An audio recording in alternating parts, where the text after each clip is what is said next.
President Trump has told the Iranians time is running out. According to Axios, Trump has convened a meeting in the Situation Room for tomorrow. Senator Lindsey Graham says time to finish the job. I think we hit a wall on deal making. I would encourage the president to look at reducing Iran's military capability even further. They've been dramatically weakened, but they're still targets that could weaken them more militarily. I'm calling to hurt this regime. If you do the same old thing, you're going to get the same results. Hurt them more. Maybe they'll make a deal if you hurt them enough. But right now, I think they're trying to wait us out. I think they're playing games. And in the words of the president, I think they're crazy. I think he's right. Well, retired four-star General Jack Keane joins me now. General, a meeting in the Situation Room tomorrow. It's been called for by the president. Would you urge Trump to take military action now and look at it in the Situation Room? No, absolutely. I think the president is exhibiting enormous patience here.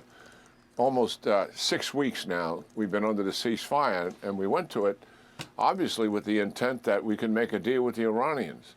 But I think what their objective has been, one is to get the ceasefire to stop the war on the promise of a deal, and then two, to drag it out as much as possible to put as much political, economic pressure on the president. I think they're still about doing that now, as they're trying to negotiate through the Pakistanis with us, you know, that they're still interested in a deal. I don't believe it. I don't think they ever have been.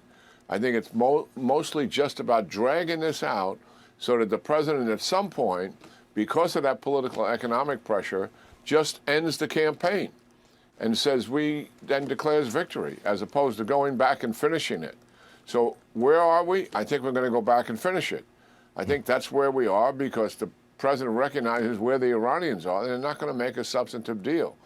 And listen, during this almost 6 weeks, our intelligence on targeting has obviously improved. Not only that, we're flush with munitions to be able to accomplish the mission. So we had about 2 weeks left in the campaign, Stuart, when we stopped. You know, close to 30% of the targets still remain. We've got to finish that. That's reducing the weapons that they have, obviously, to include dismantling nuclear weapons kinetically. And also, it means dealing with the realities of their support for their proxies and making certain that that's not going to be there. And we're going to work heavily on the organizations that sustain the regime, the IRGC, the Law Enforcement Command, the Baji Militia.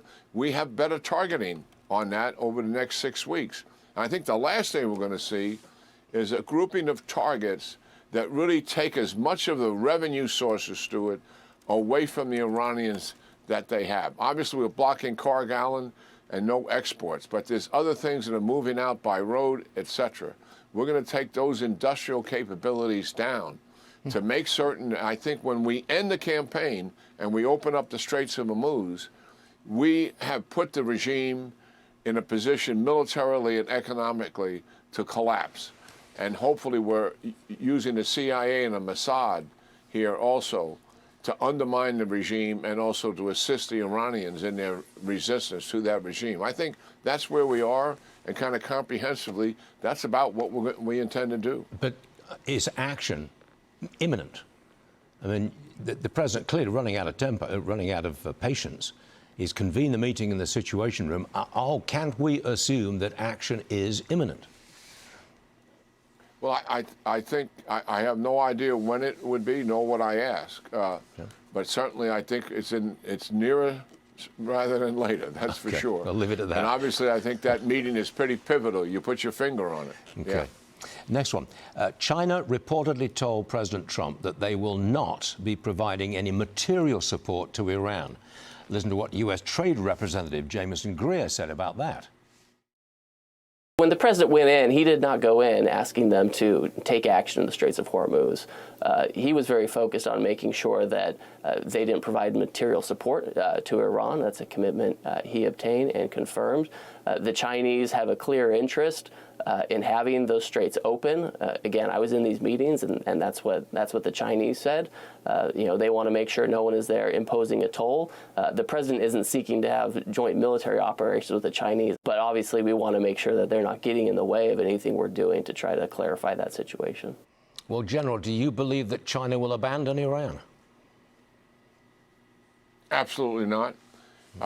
Iran, what China wants out of this is some kind of negotiated settlement, and the reason they're interested in that is the regime survives, and a negotiated settlement would finance the recovery. There's going to have to be some release of frozen assets, some release of sanctions, which will give them the money and the wherewithal to continue on. That's what China wants. They represent to China their major foothold in the Middle East, and they certainly do not want to give that up. Now, they have provided intelligence to the Iranians. If they're not going to do that anymore, I think that remains to be seen. They have provided solid fuel for the missile program that has really enhanced the Iranian capabilities here, and other components as well.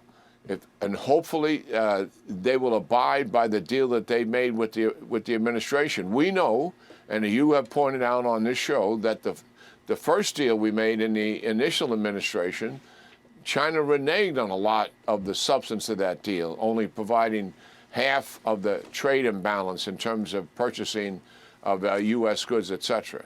Maybe this time they're going to fulfill their commitments. They haven't fulfilled them in the past. It remains to be seen, I think, and a little healthy dose of skepticism here is probably appropriate. A healthy dose of skepticism, yes, sir. I'll remind you of that. Thanks very much for joining us, General Jack Keane. Always a pleasure, and thanks very much, sir. Appreciate it.